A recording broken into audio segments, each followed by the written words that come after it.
Hello everyone, today we complete our mini-series for the 80th anniversary of Overlord, talking about the Allied consolidation in the Battle of Normandy. That, as we described in the previous episodes, was a closely fought affair. This is an important takeaway in general from, say, you may be a new follower not having listened to my Von Krieg commentary. This channel is actually based, and primarily so, even if sort of it can say degenerated, because there is a purpose to that too, but sort of invested itself also in basic history. Most of you just know me as the medievalist, right? But it is actually based on the art of war and military history, and in part this series will open to some further exploration of contemporary modern warfare, more than we have done in the past.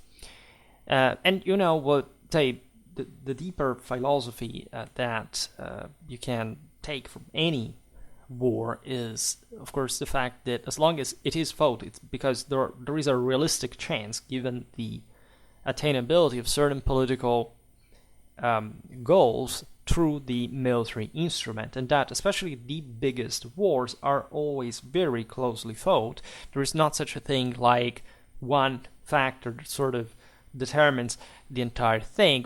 War is indeed mostly a struggle between moral forces that, by the way, reciprocally influence one another. But always remember that what von Clausewitz says about the decisive elements, actually the decisive engagements, he didn't realistically even need to think like that. That's the last, right? It's not sort of the biggest, the most important. Stalingrad or Midway were the decisive battles of World War II, where it doesn't actually mean anything. There is also, of course, a lot of sensationalism in the way.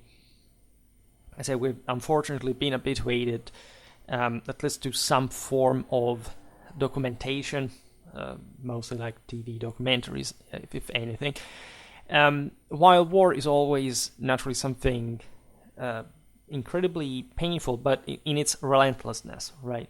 There are, say, rarely true moments of stasis, and even the moments of lower combat intensity overall are just like the moment of preparation, sort of behind the scenes, for much bigger engagements that have, in fact, in themselves, that hope that they can sort of force the enemy to fulfill your will. But that is not something that, at the moment, without that necessary bloodshed, has effectively most of the practical outcome of this, in spite of whatever the Schwerpunkt may be, whatever the, of course, how the politics of it all can come to influence that, but in strictly military terms, has to be carried out. And the Battle of Normandy was no exception, right? It was also bitterly fought, which is also showed by the essentially equal kills, right? Losses were different, both in absolute and relative terms, and that in part we will, however, understand better from a strictly strategical point of view, step by step, talking mostly about the Caumont Gap, the fall of Cherbourg, and Operation Epsom. So, we've seen yesterday in the video about the landings and properly of D-Day how the Allied foothold in Normandy was, by the end of June the 6th, still in a precarious state, right? The landings themselves had succeeded in a broader sense, just for the fact that they had succeeded, right, operationally, and that strategically, like the Beachhead had been established. But this didn't mean that at that moment, right, it was just, okay, they're in, simply they can't keep pouring in soldiers, which is actually what the Allies did in an incredible and utterly incredible fashion. We will talk about it in the end, but in a strictly strategical sense, at that moment, it was possible for the Germans to still defeat the invasion. As we've seen, a single, say a failure even in a single beach would have led likely to the failure of the Allied invasion, right? And as we've seen, every beach essentially had that possibility risking to concretize during the first day. There was nothing deterministic about the victory of the Allies in all the essentially main 4 sectors. Now, if you group, especially like the ones of the eastern end of Sword and Yuna, that risk to be properly overrun by the counterattack of the 21st Panzer Division, but Omaha was actually the one, as we'll see now, that also in the later days was still at great risk of failing still, as a section like of the line of advance. Utah had a sort of an easier time, especially than expected, because they thought that would have been also sort of a failure. But had that failed, as secondary, that landing had come about even probably in the original planning, that, as you know, had contemplated a much narrower front width. Likely the other beaches that were not yet interconnected with one another, essentially in the main, especially the Americans with the British Canadian forces, but also Utah and Omaha, for example, and that did offer opportunities for the Nazis to exploit. So we can't even think of the 3 principal sectors, telling the truth, to narrow it down easily in this sense, like the 2 American ones and the British Canadian. The supplies and reinforcements were, at this point in the early days, we're talking D-Day, were not being rapidly brought ashore yet. Remember that also for the landings, also the logistical lines, the structure we'll see were established in precarious ways that would keep allowing the injection of resources for weeks, even after the fall of Cherbourg. But they were emergential, they were precarious, right? They had invented this movable, portable mulberry docks, fundamentally, that were still something, but were not adequate to fully supply this force. It was, as we'll see now, to keep on fighting for their actual, existence between the Germans and the sea. Furthermore, the Nazis were beginning to build up their own forces in the area.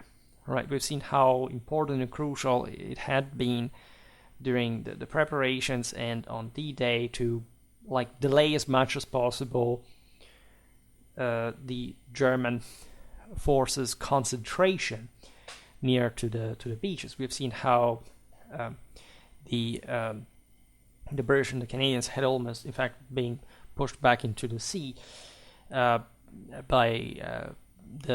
the counterattack carried out just with what was available at the moment. So this had been an important success, but the Germans now knew, of course, where the Balkan invasion had taken place, and they were concentrating all the forces there. As a consequence, it was imperative that a significant effort to be made to expand and strengthen the Allied lodgment, if anything, even in depth, inland, right? As the enemy's forces became too powerful. In part, the Allies were sort of digging in rather than just pushing, because the German counterattacks were ferocious. And especially the situation at Omaha Beach, even after the securing of the same at the end of the day, was still extremely perilous, because the interland as well was pretty insidious.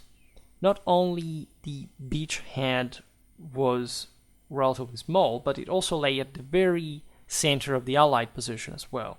So if the Germans had succeeded in recapturing the beach, the entire Allied landing would have likely failed.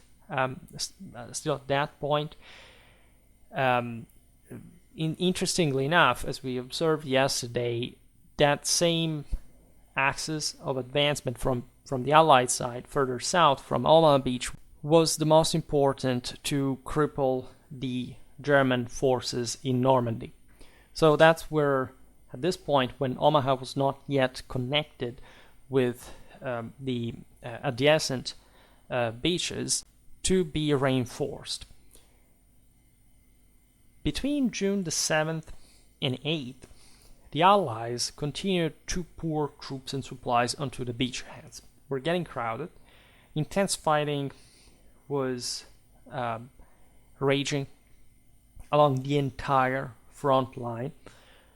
So a constant pressure, both by the Germans, that were, for the Allies, fortunately, still weakened by the previous days' fighting and preliminary bombardment, particularly as we've seen the one that carried out in the area of Omaha Beach, in which you have more than 1,000 tons delivered by the B-24s, as you know, essentially the second largest U.S. bombers after the B-29s. As the British units face pressure still from the 21st Panzer Division and the 12th SS Panzer Division in the east, that had, however, essentially rocked themselves into Caen, and so, yes, being dangerous also for, as we'll see now, the counterattacks that we're able to carry out, even after having been put under severe pressure by the British Canadians. Omaha Beach was only subjected at this point to the limited attention of the battered 352nd Infantry Division that, as we've seen, had been fighting against the Americans throughout the entire D-Day. At this point, the 352nd was also supported by sort of a B-class 30th Mobile Brigade that, however, did help the Germans. On June the 9th, with 11 Allied divisions now fully deployed, right, on the beach, Omaha was finally linked to the British beaches in the east. It was crucial to support one another, to provide assistance to prevent the Germans to break through to these joints. On June the 10th, Carentan, essentially inland between Utah and Omaha, fell. This was an important city. It allowed the Americans to rejoin basically all the inland connections between the various divisions, and establishing, as a consequence, also a continuous front line. During the following 3 days, the Allies continued building up their force. Right, they added 2 armored and 3 infantry divisions to their forces ashore. By this time, they were essentially just starting to smash by sheer mass the 17 German divisions facing them. Everybody was, these new forces were immediately committed into the fray, so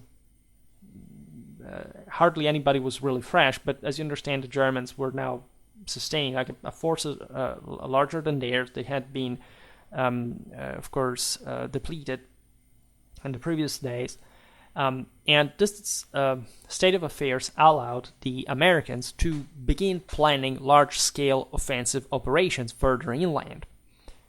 The U.S. forces essentially aimed at Cherbourg, as we've seen. That was the major port in the area, at the top of the Continental Peninsula, that the Americans planned essentially to cut at the base so that the remaining German forces could be mopped up. As we will see, there would be more resistance than expected, but essentially the mission would be accomplished. And the British, the Canadians, on their side, set their goal, as it had been actually since the first day, on Caen. Caen would have had, in fact, to be taken since the first day, right? We'll talk about it later, how, of course, the landings were successful as much as they were achieved, like a bridge had been established. Especially losses were much lower than expected. But this was also true because the advance inland had been much smaller than expected as well. And so those losses would actually still be contained, but they would have added up in the further days of pressure. There was naturally already at this point some sort of competition between the Americans and the British, that at this point were still sort of balanced. Eventually the Americans would outnumber dramatically the British as more troops were poured onto the beaches, and yet at this point, things being more balanced, let's remember that the land forces were under the unified command of Montgomery, so it was something there in general, but we're not going to discuss this. Now, the Caumont Gap. By the night of June the 11th, the American 5th Corps had been advancing up to Saint-Lô, for tens of kilometers inland. This was really an important strategic and operational objective for the Americans, as it was a crucial road and rail junction controlling the routes into the Continental Peninsula. It was, however, defended by the 352nd Infantry Division that had sort of gradually withdrawn up to there, then the 3rd Fallschirmjäger Division. The capture of the center would be a major Allied victory, as its fall would have effectively isolated Cherbourg from the hinterland. Like the sea was Allied, the only land connection with any other major center that could have sent reinforcement, supplies, etc., would have been at that point cut off. Meanwhile, most of the German armor, and we're talking the aforementioned 12th SS and 21st Panzer divisions, were in Caen, with the task of repelling the increasing British offensive. The Allies did not know, actually, that there was a significant gap in the Nazi lines between these good, actually elite divisions that, if tested, would have likely brought to an Allied breakthrough.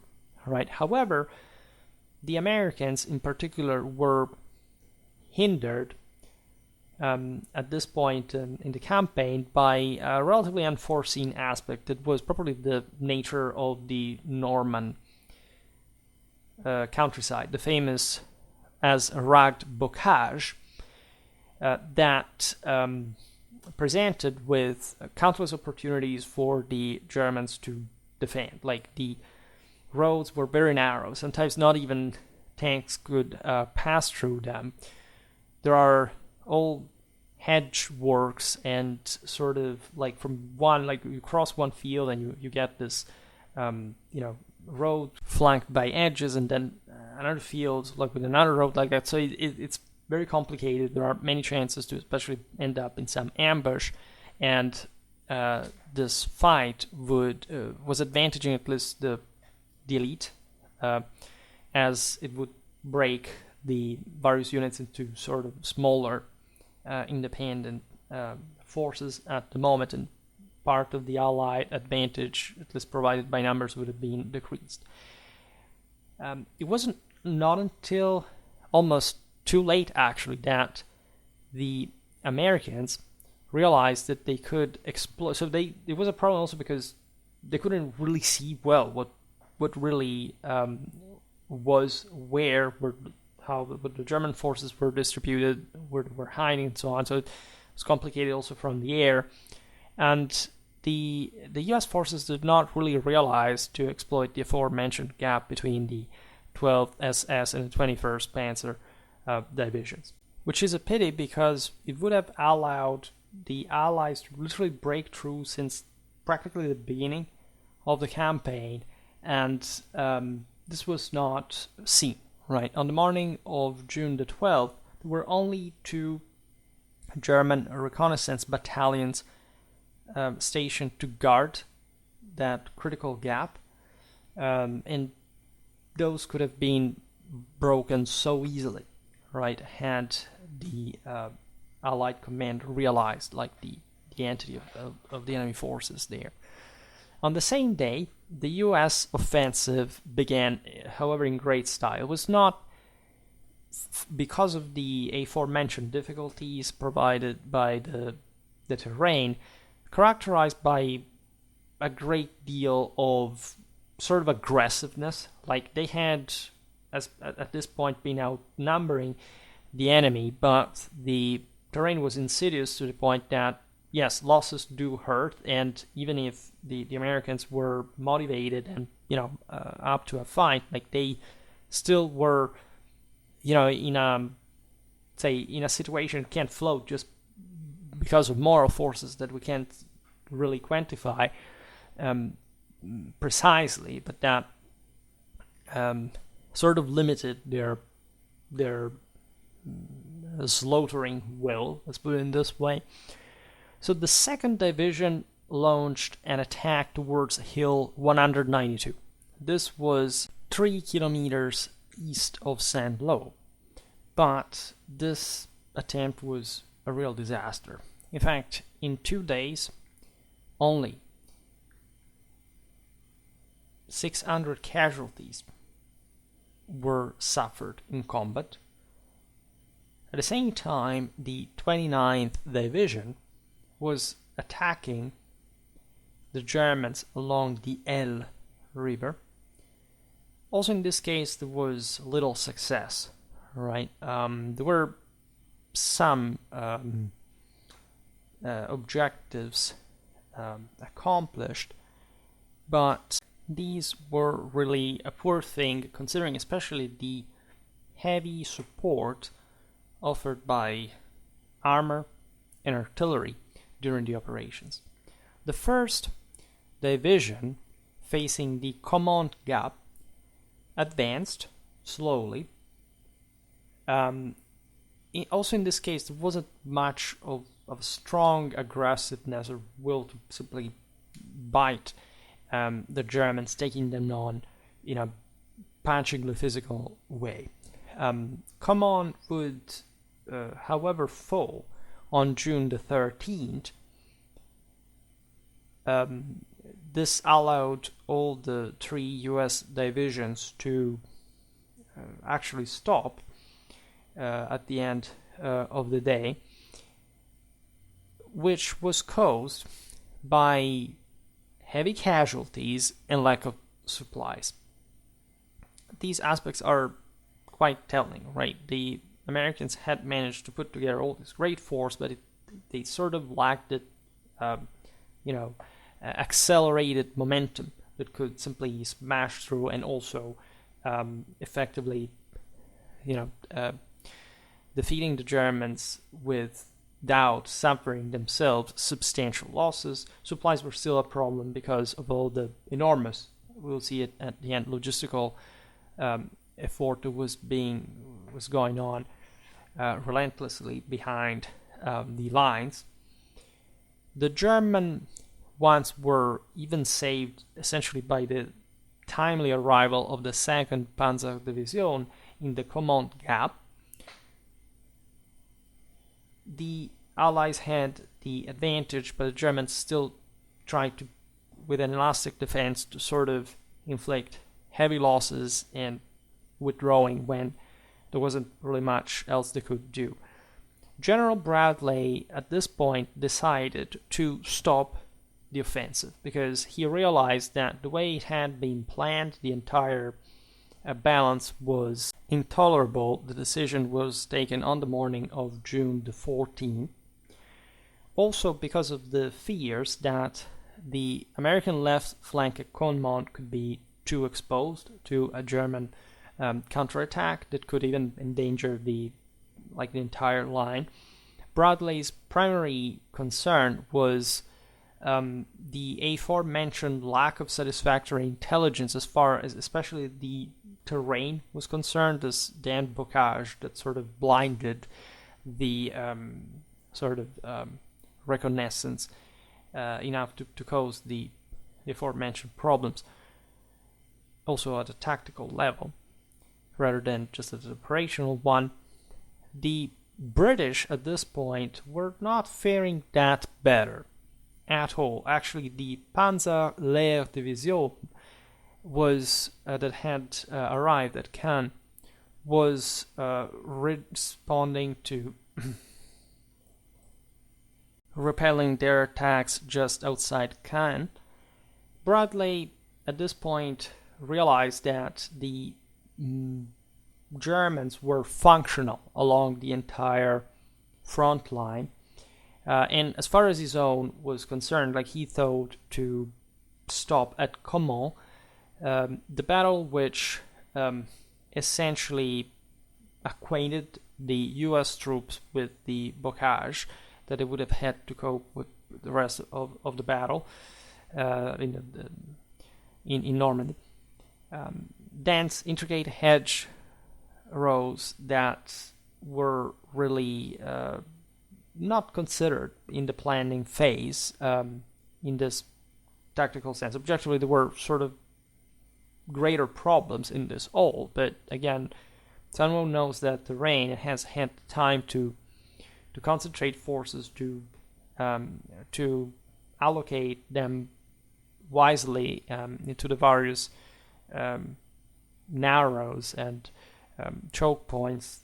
Naturally had sort of a good game going on, even though the Germans were exhausted as well. In any case, Caumont also was, of course, finally a US success. The lesson learned from the local terrain at this point was really metabolized by the Americans that began to, in fact, cope much better with the bocage in the rest of the campaign. Speaking of Cherbourg and its fall, as we explained, the importance of this port was crucial for the Allied logistics. Once taken that, it would have been much easier to resupply the front lines, and with the mulberry harbors artificially erected on the beaches, this lots of logistical issues would have been resolved. As a consequence, Cherbourg had to be taken. It was a major objective, and this was clear since the beginning of Overlord. Now, Cherbourg was located almost 30 kilometers northwest of Utah Beach. That, as you know, was the only one located on the Cotentin Peninsula proper. Further south, across that in Omaha, you have the Veer River. That is just another section through. As the U.S. 7 Corps was advancing across the Cotentin from Utah, cutting through Carteret on June the 18th, the Germans themselves realized that if it hadn't been clear already, the U.S. objective was Cherbourg. rather than Carentan that had not been taken yet at that point in the south. It sort of makes a lot of sense. The plans for the attack on Cherbourg were meticulously crafted by Major General Collins, that had been, in fact, was the commander of the 7th Corps, commanded the landing at Utah, naturally in collaboration with his divisional commanders, of course. And everything looked promising, also through the intelligence reports, the reconnaissance, because the German forces in that area had been substantially battered. Numerous divisions had essentially broken down because of the pressure that the US Army had put on them. Not all these forces had retreated to Cherbourg. Some had remained actually scattered south of the US lines. The Germans that had taken the northern path instead had effectively remained isolated. And so the plan, they had, of course, retreated to Cherbourg. There weren't, as we'll see now, many defense lines put like across, because the Nazis bet all on Cherbourg. That actually was an importantly defensible area. But at this point, they were fully isolated. You had the US Army, you have naval artillery that can bomb the port, you have crashing Allied air superiority. So the thing, of course, was a bit done. But the point was buying time and seeing how much effort in defense could be put. The US forces attacked with multiple brigades, the 4th, the 9th, and the 79th Infantry Divisions, plus the 4th Cavalry Group, receiving strong support from, again, armor and artillery units. We're talking about tanks, destroyers. These would, especially in this sort of, we'll see now, more open terrain, it would be sort of importantly effective against the Germans. In fact, the territory surrounding Cherbourg has more rugged hills from one side, numerous ridges, but also valleys, and as a consequence, it is actually more open, right? You have more space, you can see better through the terrain compared to the standard bocage that sort of was still there, but was all edge lined as a countryside. Hence, the American advance in this area was swifter. The Germans, again, didn't put up too much of a resistance in between. On the morning of June the 19th, the US forces could assault Cherbourg itself.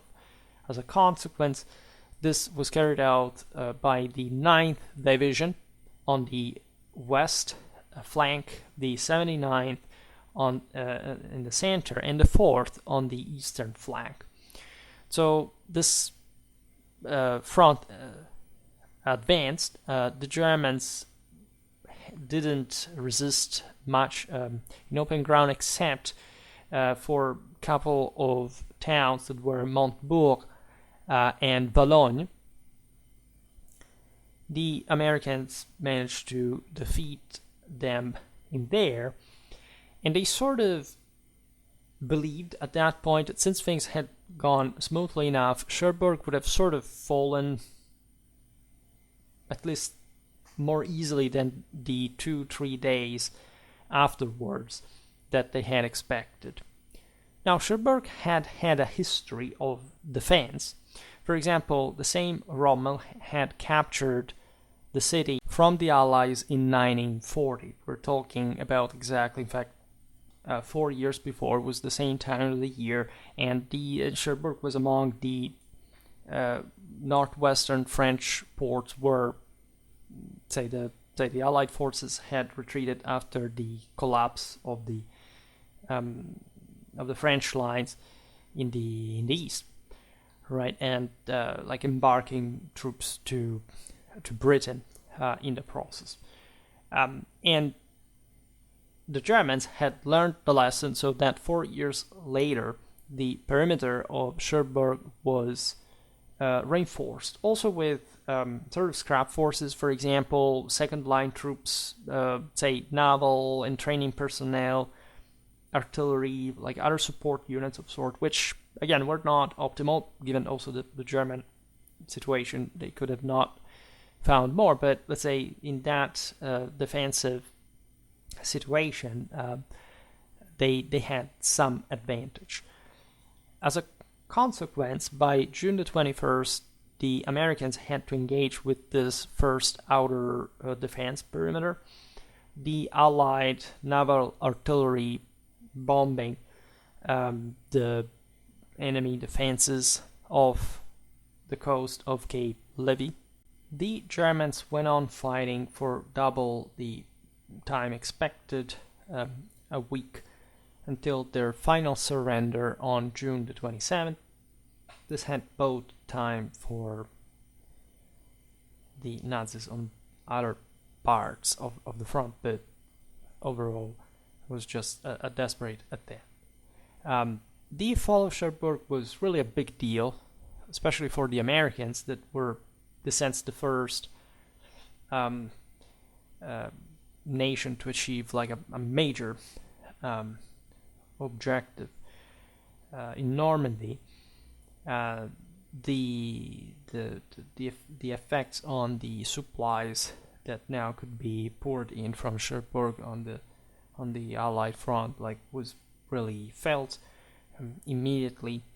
They had gained like a true beachhead, but also a veritable foothold in the European mainland now, because it couldn't simply be. It started being pumped with more men and resources, stabilizing dramatically.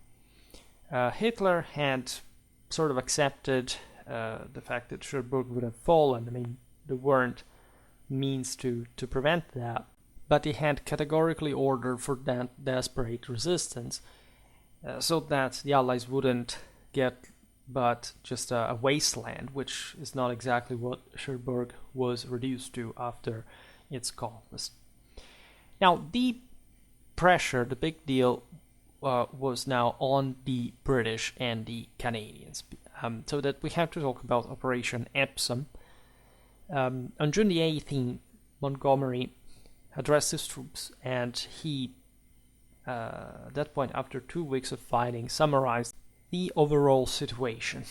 This was an important talk because naturally he was in command of all the land forces, also the American ones, and there, given the main deal now was on land, he had to spread like confidence and commitment among his forces. He stressed that the Allies were in France to stay. Was also very important, as always, strategically to keep up with the initiative, right? Because we know how strategically detrimental it is just to give it to the enemy. The main objective strategically was to lure out and destroy Rommel's remaining mobile reserves that had been already significantly spent in these first weeks of fighting. Montgomery then issued his final directive, stating that the first crucial step in achieving the overall objectives in France was capturing Cherbourg. Actually, like this was on June the 18th, so it had yet to fall. The Americans were taking care of that, but what he actually mentioned before was kind of, which also makes sense because he said that, at least in a way, because of his sort of national or representative role, I of course had to spur his guys, right, that were struggling, as we've seen, in front of Cannes, and in a seriously dangerous way.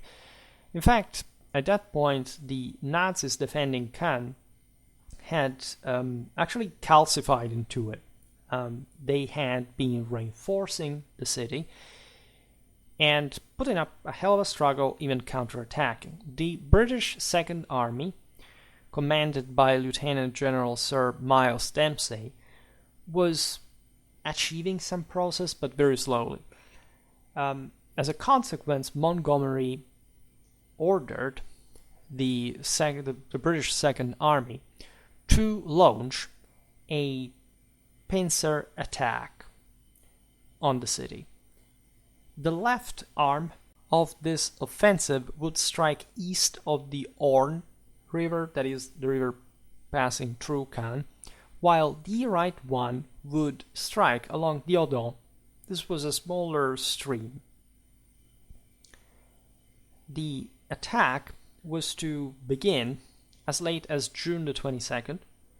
However, and this is quite relevant, we talked about it in the first episodes, there was at this point a storm on June the 21st that would last days, for which the offensive was posticipated for another couple of days. And what I meant as a reference is that these days would have been, had June the 5th, June the 6th not been chosen by Eisenhower for the attack, the other, because of the moon phases, the only other, say that in the interest of time, like the closest useful moment for Overlord, launching Overlord, but it would have failed or could have not been carried out in the first place because of these 4 days of storm.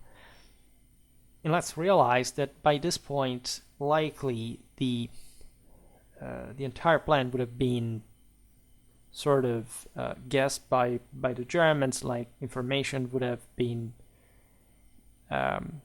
poured out, been filtered, filtering, etc. So really Eisenhower's decision, in spite of the not full conviction of the Air Force, but actually the green light of Montgomery, that was crucial also in supporting Eisenhower's decision, is to be seen in insight as a, given this meteorological factor, like very, very opportune, let's put it this way. Operation Epsom was this British-Canadian attack on Caen. The code name assigned specifically to the assault along the Odon River. This operation would involve both the British 30th and 8th Corps, of course also on this side of the front, say, more forces had been pouring in during the previous weeks. Each division was tasked with attacking along a very narrow and compact front. This was not a bad decision because the terrain was actually fit for that. Also, the line of departure offered a favorable vantage point. The problem was, of course, what you had in the front waiting for you a few kilometers south. In fact, you had the first line, like so the main one actually of the German resistance, and there the landscape became more complicated, to say the least. There was a heavily wooded bocage that would hold when manned by the Germans with that kind of resolve, even a good stout attack. The British had planned things well. However, the Nazis were also well aware that the attack was coming. They had had enough time to prepare their defenses, especially that damn storm on the channel had helped them in this regard. Even those very few days had, for example, allowed them to dig in, to organize their infantry, placing the various anti-tank themes throughout the entire front. In this sector, concentrated, which was unusual, like during, say, strategically during World War II, you had the Wehrmacht's most elite divisions, talking about the aforementioned Panzerlehr, the 12th SS Panzer, and the 21st Panzer divisions.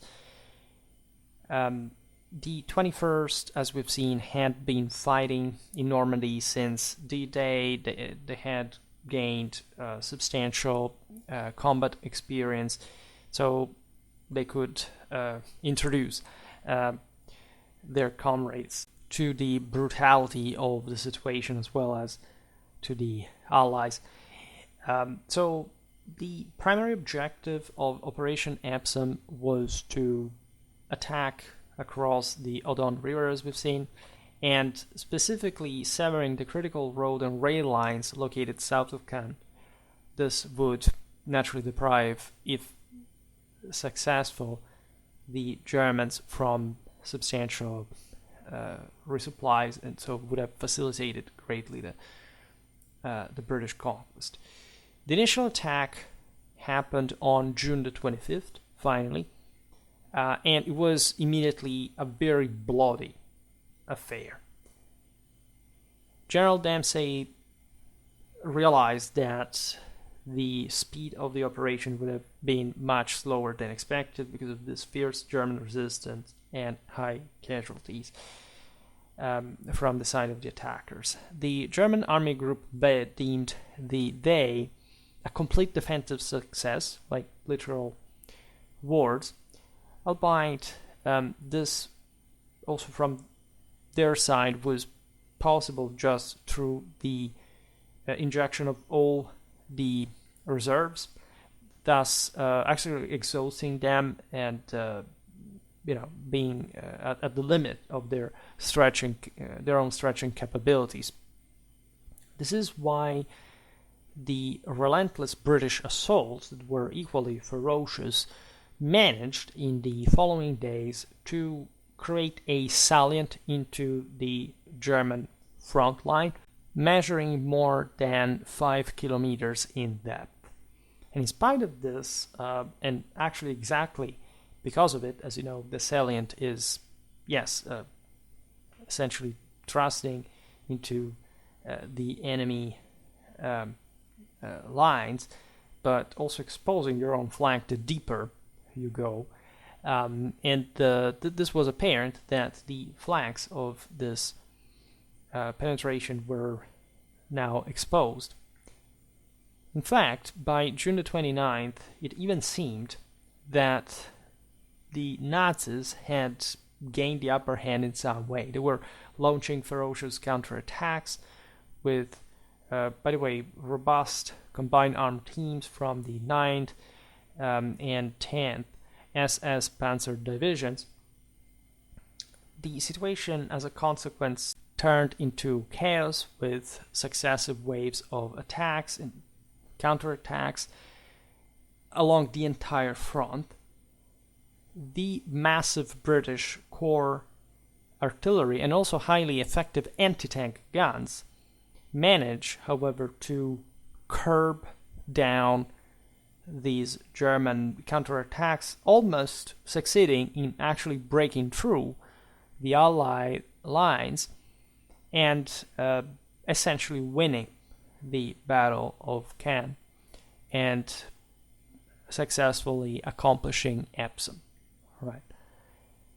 Naturally, in this videos we do not go too much in depth because, say, we could make single videos about the single operations, and hopefully we will in the future.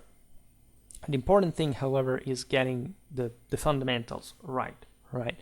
You can argue that the fall of Cherbourg was essentially the culmination of the Normandy invasion, because in itself allowed for a much greater organization and coordination of the Allied forces. At this point, all the beachheads had been sort of glued together, and you had these great port allowing for the main logistical support as a base, and for pouring the supplies in, that, however, kept also passing through the Mulberry harbors for weeks since the beginning of the invasion.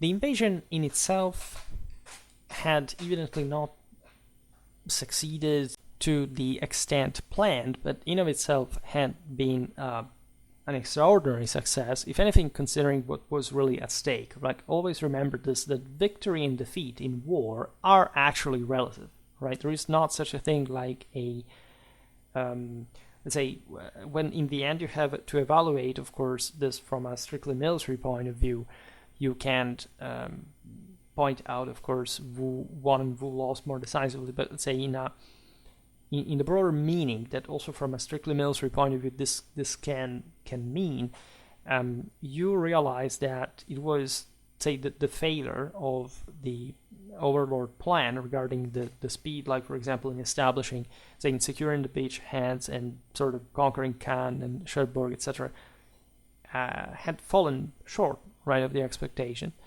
But of course, overall, like, it had succeeded in a way that allowed an enormous amount, and this is the real deal, that is something that happened, say, behind the same beaches, let's say across the channel as well, this enormous amount of troops, like, to pour in, right? So in function of that, this was just a clamorous success, and for considering that just with a slightly rougher sea, the entire operation would have failed on the first day, well, you can understand how dramatically successful this whole thing really was. And so what kind of a feat the Allies managed at this point to pull off with this whole operation that is, in fact, the largest amphibious one in the history of mankind. So another aspect is that, in spite of the difficulties that we just illustrated for the further breakthroughs across Normandy, the capture of Caen, the Allied casualties remained relatively low, and compared, in fact, to the ones expected in general, considering the what the plan had envisaged, like, even to obtain. So this can be attributed to the fact that the Germans had failed in many ways that we will address now, right? After all, like, the landings had unfolded smoothly, except for Omaha, right? There had been moments of difficulty, but overall, like, the Germans had been repelled. The same consolidation of the Norman bridgehead and foothold as a whole had been satisfactory. The Allies had hoped for a more rapid progress, but the one achieved overall was enough to push further. Like, the Battle of Normandy was in many ways exhausting. It was eventually a sort of pose from both sides, for the intensity of the effort was resumed just later. The Germans had really failed in coalescing and launch a single decisive counterattack, right? They had been caught relatively off guard. This was another great success of Overlord, of course. The consistency of the Atlantic Wall was not really the one that Rommel had dreamed of, and it could have never really been achieved, nor for the 300,000 men that Hitler would have liked to have there been on the Atlantic, nor the 220 million mines that Rommel hoped to deploy. In any case, the Germans had gone very close also to thwart the Allied invasion, and this is a very overlooked aspect that makes, in fact, the entire Overlord a much more glorious affair than we generally made, and also from a strategical point of view, because it really depended at some point on the individual efforts, right, that put this whole thing together. It's also why the Germans were, in this sense, lacking, if you want, a concerted, even a single unified control in the situation, and they had to. They were battered on the first day to the point they had just to grapple on the single defense positions and not managing to carry out like a broader plan that could shape unitarily the course of the campaign. There is also, we observed this especially at Cannes, an unusually large proportion of German elite units.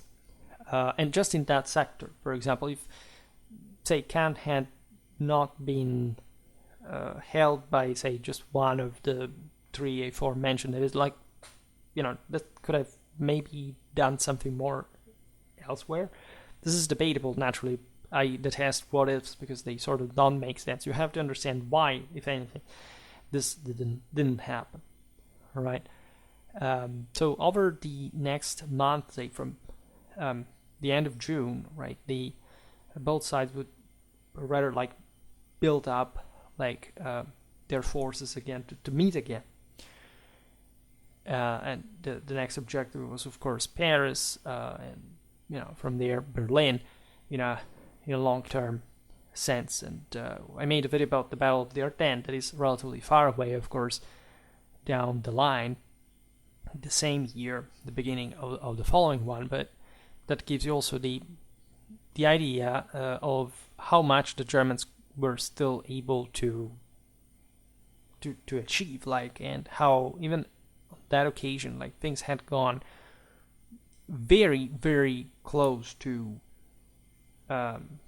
sort of alter the outcome, and or at least the future European asset, which was actually something pretty important. I mean, if, say, of course, this is always how things we would like somebody from the within making more the game of another. If the Nazis had concentrated the impressive Ardennes power against the Soviets, maybe a bit more of Europeans would have had a dignified following half of a century of existence rather than ending up under that abomination of the dignity of mankind that the socialist world is. But of course, this is on the Nazis as well, and I will not provoke you further by actually saying that National Socialism is called like that exactly because it was in the essence, even when opposed to that historical socialism and actual communism,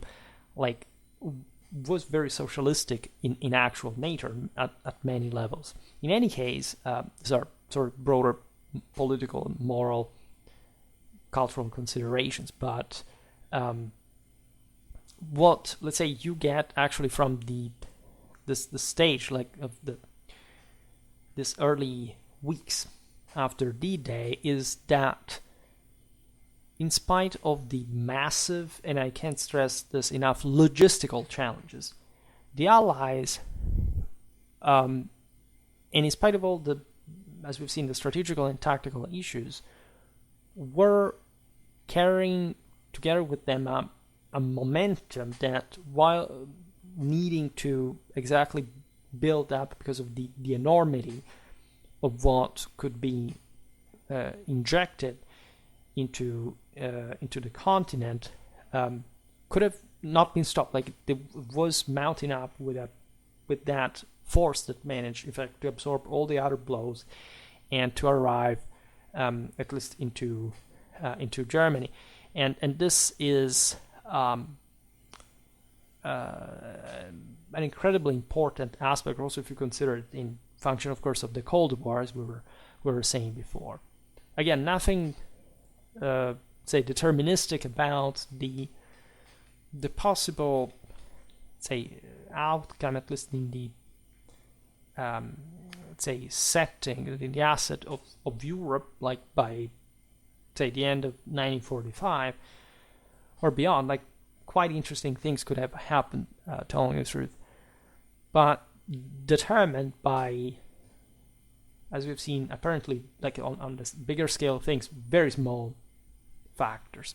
I thought to conclude this mini-series, and again, we will talk more in the future about Overlord for sure.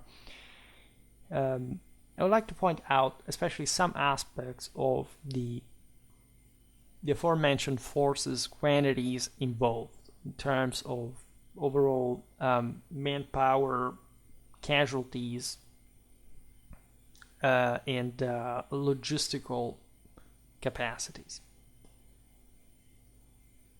The Allied forces carried out a very rapid build-up on the beaches, and this alone was insane, right? It was, as we said in the first video, a lot, especially from the British, in terms of caution and especially need of avoiding what these generals had suffered themselves as young soldiers in the trenches of World War I in terms of thirst and hunger, right? The British were obsessed with logistics, not just because they were the British Empire, so they had a lot of means, right, of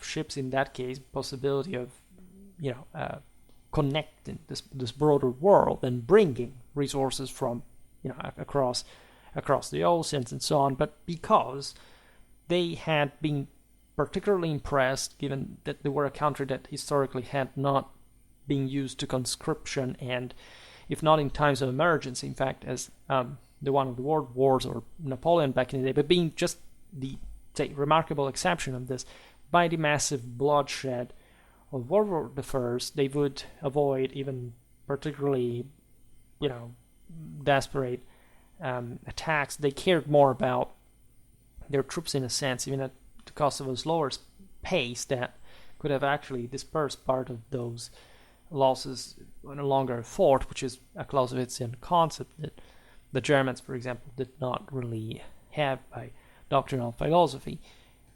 But exactly because during World War I, the main problem was not breaking through or seizing control the first defenses of the enemy, but maintaining them from actual counterattacks, and in the meanwhile having supplies being carried across no man's land that sometimes was kilometers long.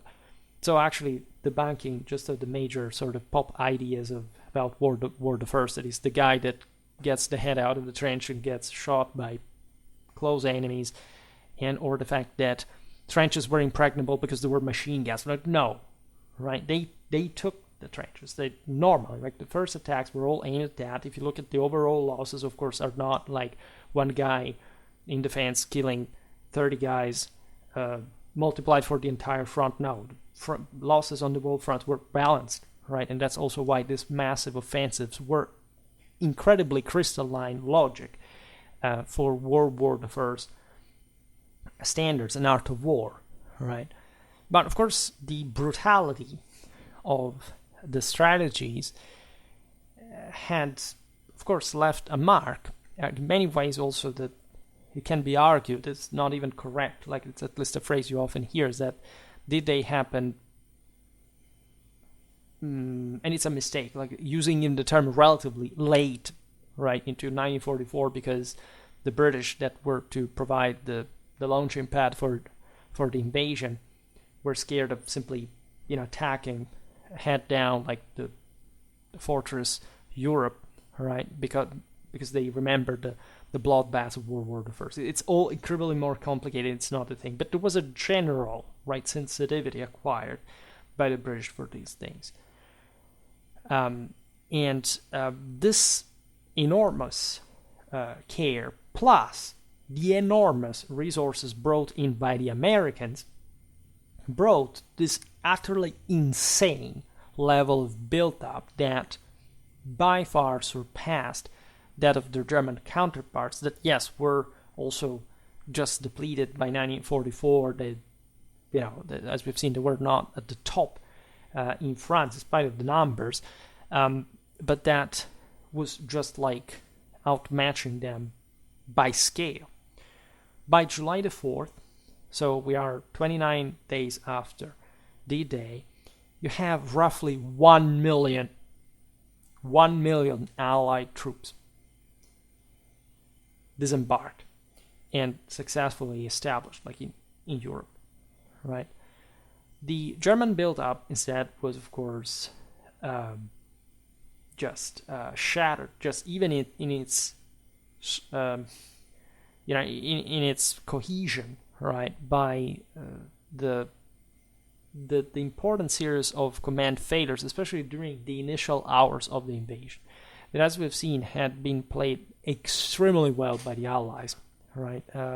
Really causing delays, even if sometimes a few hours, but that were enough, right, to concentrate forces that would have been able not to be pushed back into the sea by the Germans. And that molded the picture we saw today in terms of the Allies like managing to push, right? And we've seen, tactically speaking, this had happened at Omaha for the first day, in spite of the horrendous losses, the dreadful conditions, like the charges against machine guns emplacements frontally, right? Actually witnessed a momentum, because, as we will see now properly, troops were continuously sent, and there was a great organization that eventually overwhelmed sometimes literally with just sheer firepower, right, and high losses, but still the German defenses for how they had been arranged and for how they could be manned up to that point. An important mention of merit, of course, is owed to the Allied air campaign that was really facilitated by the dominance acquired in the skies during the previous, especially the previous couple of years, bombarding at this point the German communication and communication routes and units on the very move. This, as we've seen, had been carried out during St. D-Day, right? This had disrupted the same German supply chain. There wasn't much could really be done. Like, the Germans didn't have really the capacity to counter that air force, nor to subtract themselves from naval bombardment while reaching the beaches, right? So they did their best, like available in at least in a operational sense, but they were severely hampered by the situation, just by the. Well, think about the general dismay, like the amazement and the moral confusion in general at that moment for what it meant to put yourself against that, right? The French resistance had a really important role, as we've seen in the bigger picture, not as big, of course, as the Allies, to say the least, but in surely creating problems to the Germans. There were ambushes launched against the Wehrmacht columns at every available opportunity. There were French troops that actually landed, as you know, together with ones of other nationalities, well, the Poles, etc. We will see these things at some other point in detail, right? Everything did, right? Everything had an important role in its own regard, and you have to evaluate it in relation to the circumstances, of course. In spite of the massive replacement pool attained,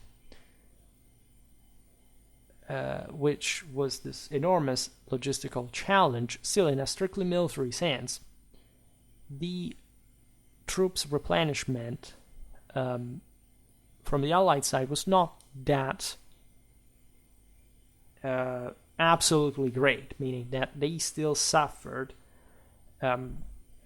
very high casualties, and in spite of how many men you could inject, like, it was not exactly like, okay, every single guy that disembarks is ready for fighting on the front line.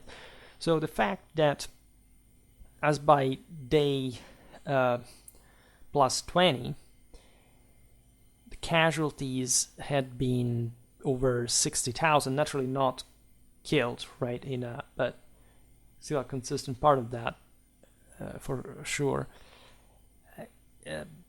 gives you a dimension of the seriousness of the fight, we've seen it today, especially at the beginning, the chaos, the disorder, like the fact that everything had to be stabilized, yet so lots of lives were lost just because of the dire straits of the situation.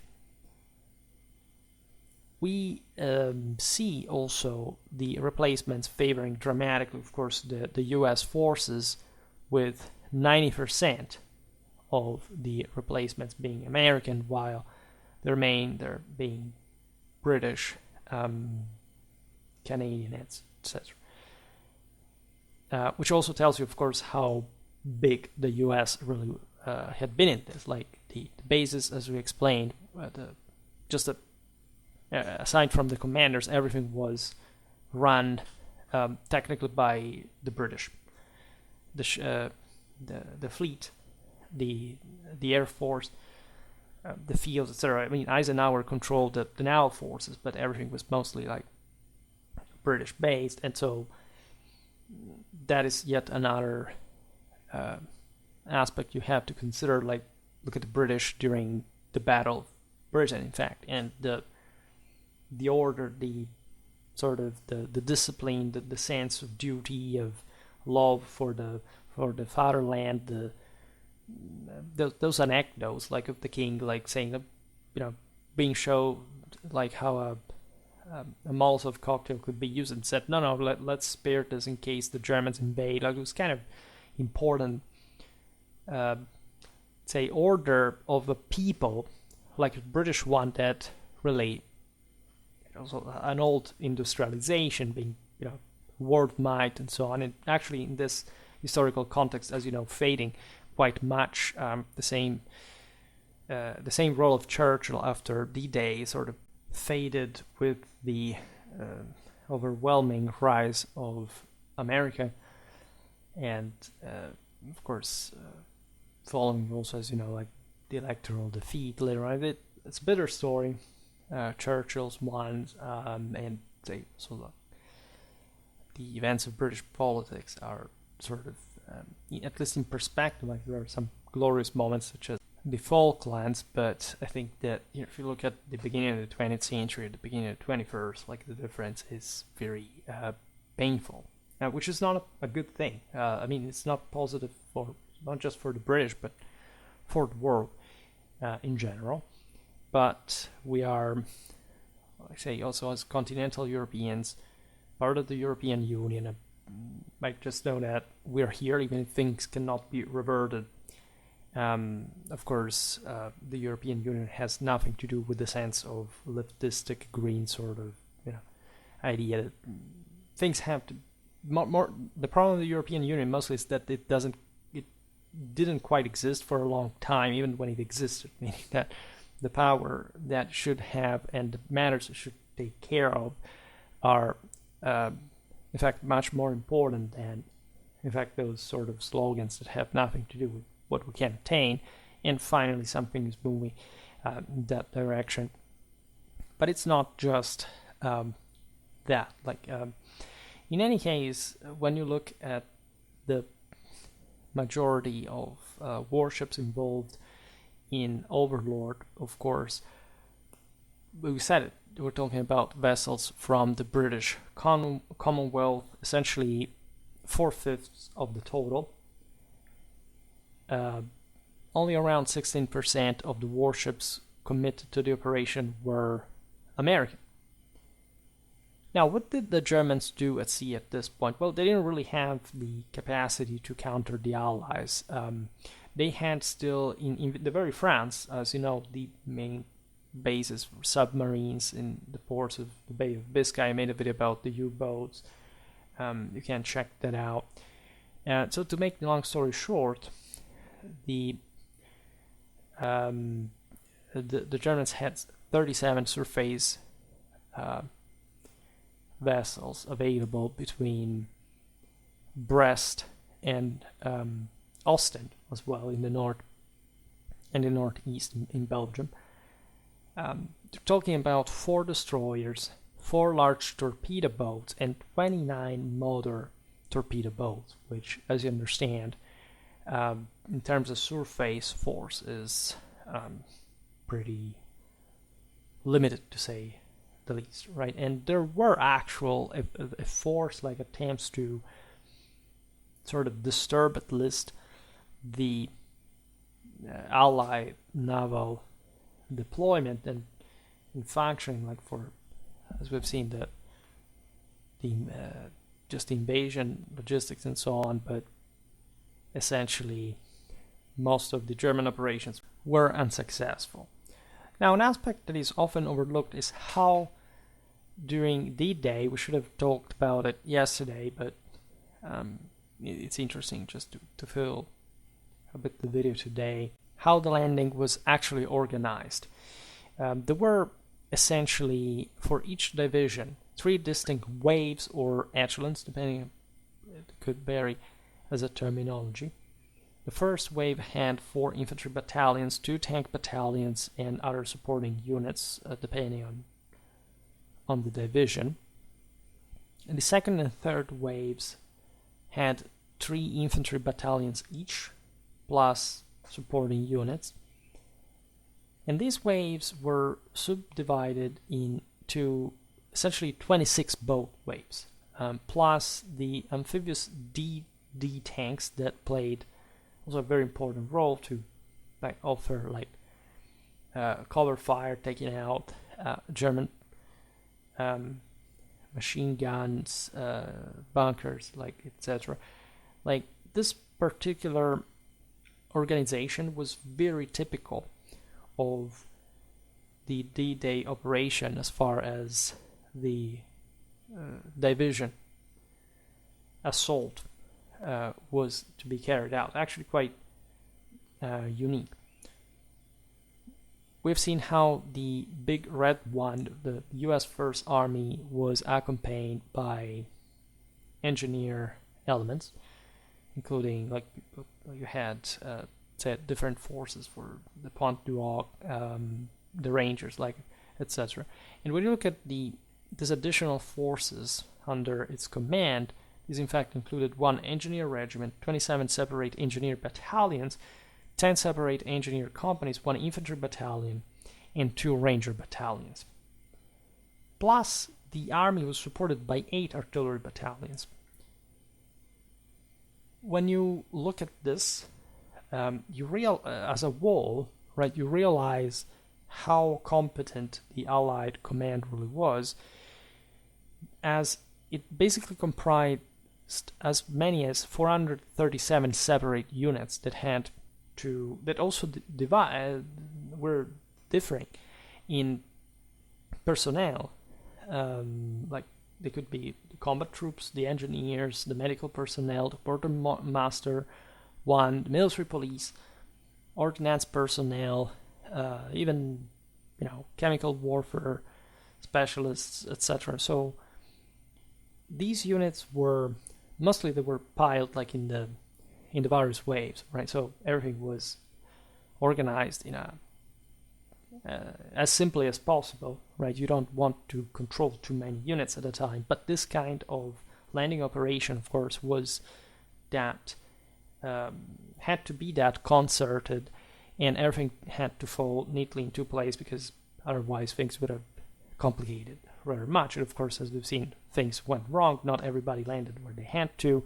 Here we're talking just about the land, the sea borne operations. We're not talking about the airborne. There was as you know, say at least in their dispersion, a complete disaster that would actually help, paradoxically, the same operation, because the Germans themselves did not understand what the logic was there in it, and they were a bit frozen by it. So you can imagine all the work behind that, the intelligence, the air and naval liaison teams, because they had to coordinate one another and just think about the responsibility of where a bomb is going to land when you're shooting it from a battleship or from a B-24 that is not really going to look at an inch of difference, and in fact, even during D-Day training back in Britain, there had been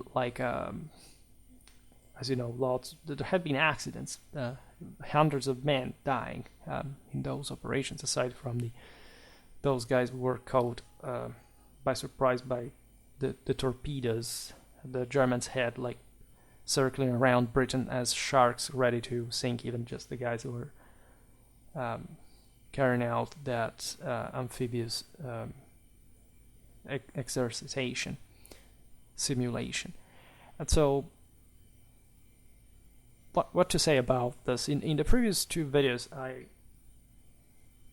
I didn't talk about the sort of the emotional implications of this all, and there would be so much. Like today, we sort of detach a bit ourselves from the moral dimension, because the planning one has a lot of it. June the 6th has a lot of it. It's not June the 6th anymore, right? It's now I'm recording at June the 7th, and 4 minutes, right? So it's already gone, and it makes you think. It's one of those historical events that do deserve a video on their own. I'm not going to, of course, make this that, but I am, of course, it's one of those topics that you could endlessly discuss in so many different aspects, not just the military one, and just making you reflect in general about World War II, our times, and how much misunderstanding there is in between them, right? How much need for twisting narratives, for trying to it's not even revisionism. It's just, I mean, it is, but it's not that all revisionism has the same color. And so much of the problem here is realizing that even if you get it right, you don't necessarily understand much anymore the implications of the war.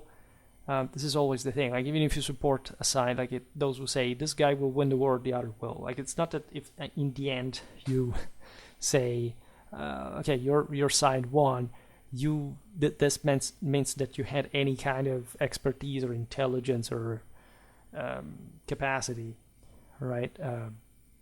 Ipso facto, we have at least to demonstrate that and explain the reason, providing with evidence and so on. And history, unfortunately, is that difficult to learn, because it's not because it's difficult to get it, but it's because you have to get yourself getting it, which is a completely different thing. And we do live in times in which even this anniversary, I think, was very sort of low in spirit. I remember when I was a kid, of course, considered that now as we've seen, all the veterans are dying. How many will you have actually in 10 years known practically? And so the idea in many ways is this thing is passing, which is so sad.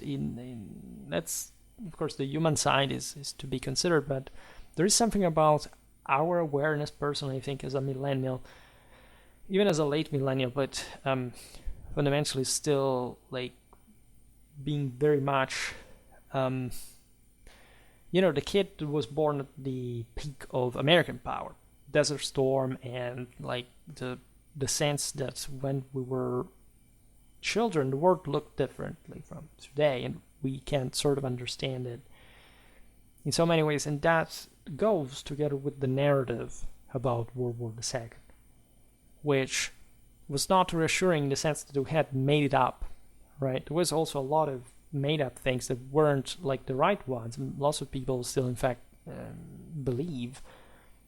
Not much novelties, but actual narratives that still existed at the time that were just voices, or not even, because the voice is another thing, but let's say just cliches, right? That people were used to repeat that sense mostly for political reason, but even as a kid, like we all watched, I don't know, The Longest Day, we all watched Saving Private Ryan, we all felt that for us in the West, with, I think, like that sense of good background in the sense of familial stability, like, satisfactory education, some sort of moral objectivity. This was a very important thing. And growing old, we sort of gave the meaning of it for granted, and we didn't make enough effort to really research, to look into it, to banally even to ask our grandparents. Like I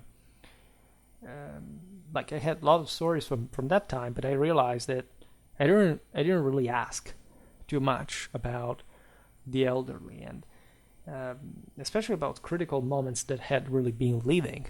I can't say that, I don't know, my parents have such, say, striking memories in terms of historical importance. Yes, so the moon landing, they lead to the Cold War and all this stuff, but say, I mean, we're living war that entering literally your house, like that's something else, right? And yet we sort of gave that for granted. That is, people didn't, the silent generation didn't, in many ways, literally even talk, not just through social media, but even in person. It seems to them it also was sort of normal that things like world wars happened. And you can understand how close very different times and minds really were. In my family, for example, our generations are well sort of spaced out because they sort of had children later than the average, and sort of my grandparents were born, like the older one, in 1903, and I didn't meet him because he died 4 years before I was born, but also the others, like my paternal grandmother was 1906, my maternal grandmother was 1909. The youngest was 1923, but my grandmother died during COVID. The last grandparent I had, and they told me stories when I was a kid. For example, like they sort of strange how they told you more as a child than when you were. Sort of looked more odd when you were older, like sort of, I don't know why, especially during the adolescence, blah. So that's the thing that, you see, making all this history videos, studying history, writing history, all this stuff, like makes you aware of how precious history is for the meaning that it really has. Many people tell you that history is just, people should tell cold facts, as if even facts existed as such. It's a very strange proposition, because as a historian, I can definitely say that facts as such do not exist. I mean, they exist when the bigger the picture, you can say, well, I don't know, the Overlord happened. Yes, it did, right? We know from lots of things that it happened. But of course, like, this fact, where does it rest on? Like, if you dig into the various, I mean, not the fact of Overlord, but I mean talking about other historical essence, like what is a fact? How, because people, especially who want to seed this, sense of distrust and whatever, tell you like history is written by, I don't know, somebody else, like in a, for twisting the thing, like the narrative itself, the precedence, the difference, everybody writes history differently, so it means that there is no common denominator, right? Or that they can't twist it. No. What that means is a completely different thing that we should actually cherish, because it's history in itself. It's the actual interpretation that you give to history. It can be wrong. This is not to say it has always right. Like, there is always a bias into history. This does not invalidate the information that you get from that, because history is also made exactly to in fact sort out what is wrong based on sometimes the same lie, right? And understanding through common sense why something was written, say, that was tendentious, which doesn't even happen that often. Like, history is very crystalline in its own, in the sources, and there's not that problem on unveiling like a thick, coat of lies before you get through history. It's not how it works. Like, history is, if anything, it's completely open out there, and the main problem is people's ignorance, not finding the actual information, even explaining it, to starting working with that. So never get fooled by thinking that, again, like there is some sort of twistability that you can simply treasure, say, carry out with history for, in fact, altering somebody's, say, the version that people will have about it. If anything, history proves you wrong, right? History is the one that tells you, look, this is the evidence, this is how things went. Even if you interpret them in this way or another, still we have this overwhelming amount of information. Essentially, as a historian, you start working on people's paranoia. You become a sort of psychologist that mostly spots the symptoms of what sort of the lie that people fabricate in their minds not to face the evidence of reality, which history actually is. And that's the actual game. That's the actual thing. They don't know it because they haven't, of course, studied history.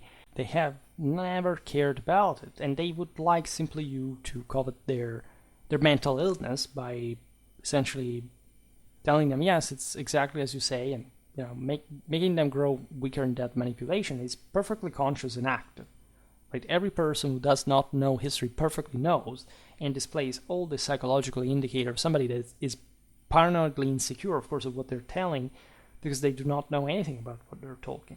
And that's actually a default mode. Like, you're of course always aware of the fact that if you don't know something, you can't really talk about that. You can't invent it. And so, of course, there is a degree of compromise depending on the extent of knowledge, but that's why more knowledge is actually easy to get, and in a mechanical sense, and it's at that point you start to say things, even as a broader narrative, start adding up by themselves, right? We also live in a world in which we have tons of evidence, like the story.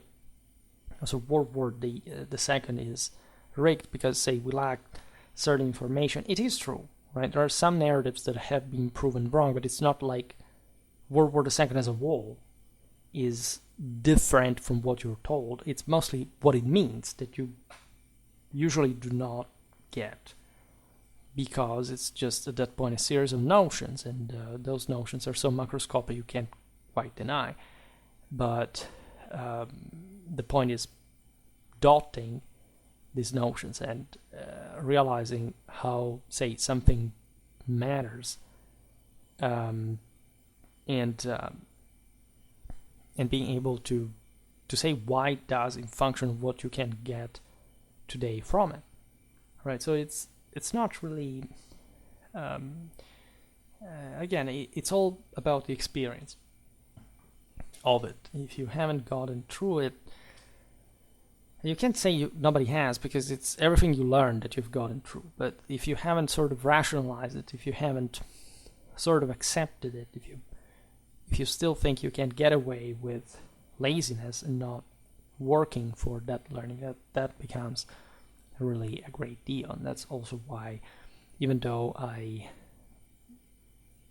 work with the Middle Ages, I still care enormously about this contemporary warfare. And actually, like, in all these years through Schwerpunkt, I haven't given you the actual proof that I am actually into this stuff, and that could surprise you, because I have an increasing number of people said, the fact that he covers everything doesn't mean that he's an expert in everything.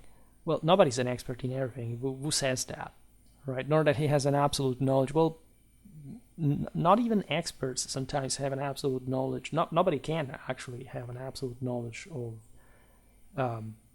even of their own field of specialization. So the point is that this has absolutely nothing to do with getting the bare minimum that I think just an introduction like this mini series about like the literal ABC about Overlord can be. Like, it doesn't take you to be an expert to get it right. Like, if you think so, it's because you literally haven't never been in a university. You never had a higher education. If you do, it's better if you don't say it, because it means that you literally didn't get anything out of it at the actual working level. So again, weak people, feeble-minded people tend to be paranoid, tend to be distrustful. They do not tend to build, they tend to destroy, and as a consequence, actually, they don't actually get anything.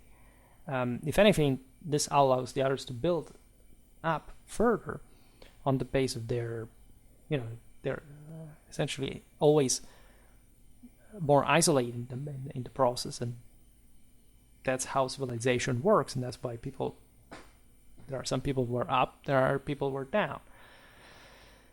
That's it, right? And this is true also in history, in politics, in culture. So when you look at war, well, Overlord didn't happen by chance, because nothing really does, right? And the testament to this is just the enormity of the scale, the enormously, say, complicated thing. Like, things don't put together with this order by themselves, right? It takes an agent to do so, and we should start understanding that history is quite the same. History is not the mechanical repetition of what somebody else's opinion is that eventually will end somewhere, and evidently has to be something more. There must be the cognitive, critical, personal, individual process. And so, of course, we get that not as... we are historians not because, again, we blindly copy somebody else's citation. That's like the zero level of it, and then you actually start doing your own thing. That is the most important thing in absolute terms.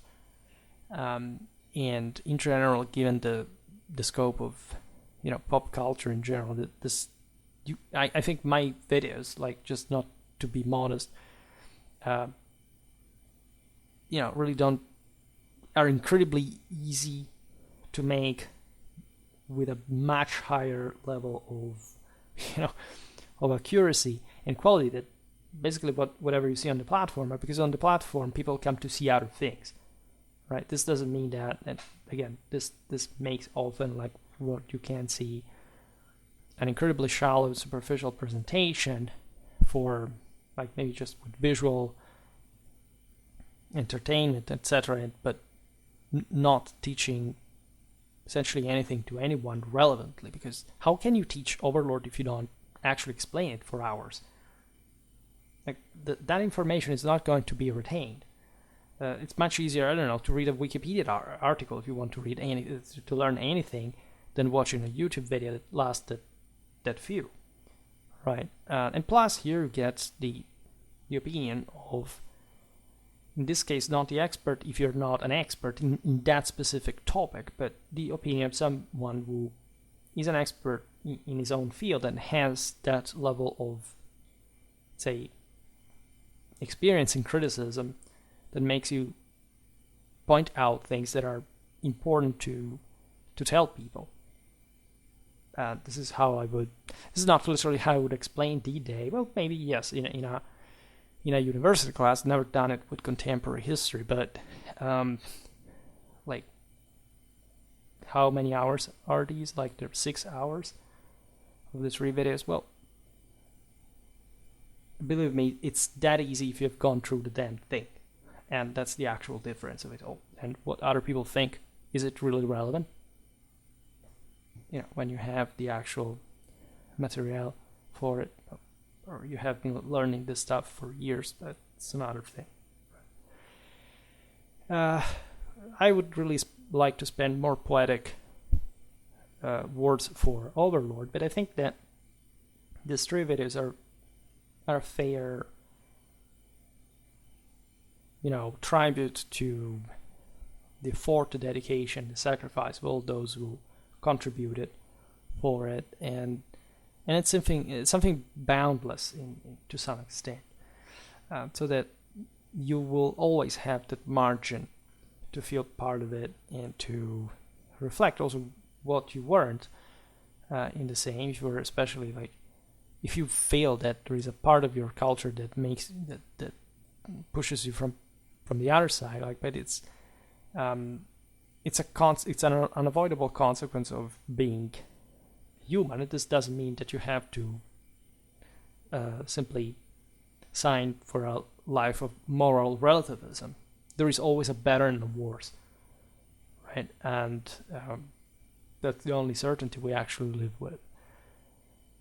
In any case, for today, I stop it here. I thank you heartily for listening to me. I wish you a nice time, and see you next time.